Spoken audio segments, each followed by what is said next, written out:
everyone. It's Central Oregon Rideshare Pro, Lorraine. And as you can see right now, I'm not dressed in my driving clothes. I was actually just out having some fun, shooting a little archery. And now I'm going to go home and wash the car and get it all ready. But I wanted to put in my 2 cents on these Uber appreciation bonuses or appreciation pay, whatever. I think they're crap. And the reason I think they're crap is because Uber has some really, really good drivers who drive, whether it's part-time or full-time. And, you know, like me, for instance, I've driven since October, and in Uber I've done 458 rides. And I drive part-time, but I drive 5 nights a week from about 5 p.m. to 10 p.m. and then I drive Saturday and Sunday all day, as many drives as I can, from about 5 a.m. till, 10, 11 p.m. And sometimes later, depending on whether or not I have the opportunity to, based on personal things.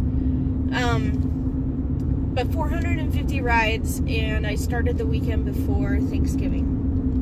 Nope, sorry, weekend before Halloween. So I feel like I've worked my tail off, and I have been in the app a lot, and I would completely give more rides had I had the opportunity to. But Central Oregon is not a high population area, and therefore there's just not a lot of opportunity here. Right now, Central Oregon is growing. I guess there's something like 7,000 to 8,000 people move here a year, which is crazy. I've spent most of my life here, and that's a lot of people. But the point is that right now it's not a huge market, but there are people that work their tail off. I see people sitting at the airport every single day.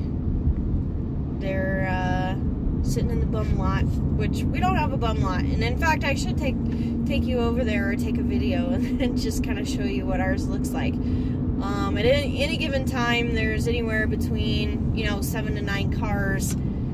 14 might be a lot. I think the most I've ever seen was 16 one night. And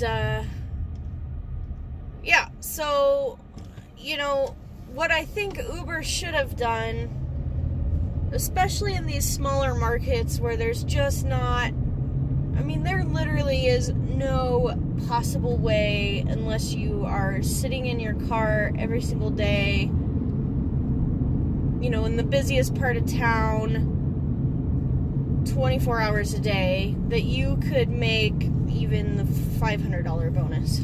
We just haven't had Uber here that long.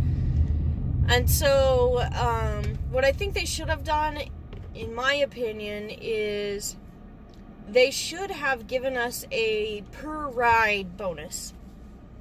Like, let's say, if your market has less than 200,000 people, okay? Because ours does. But if you have less than 200,000 people, maybe they give you 50 cents a ride, or something like that. Just something to make those of us who work our tail off, and yeah, we're working our tail off to earn money for, ourselves, our families, whatever. But we're still working for Uber. We're still making it successful. And what we're actually doing is helping it grow in a place where it's not utilized as much, because a lot of people use their personal vehicles.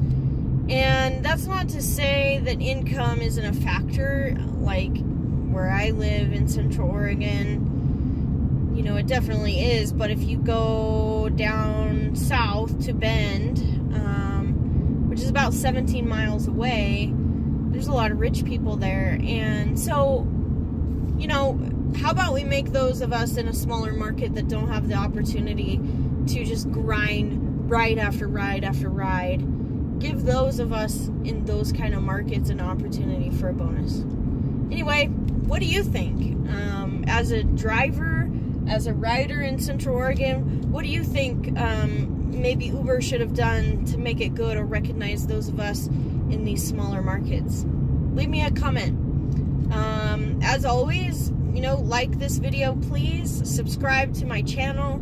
I have been kind of on hiatus for a couple weeks because of some personal things going on, but I should be back here on a weekly basis starting now.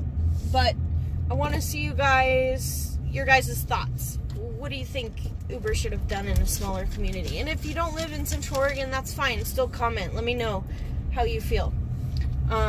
Anyways, it's a beautiful Saturday. I'm going to go get the car washed, do a quick vacuum, get ready, because I got to put some hours in the app today. Hope you have a great day. Thanks, everybody.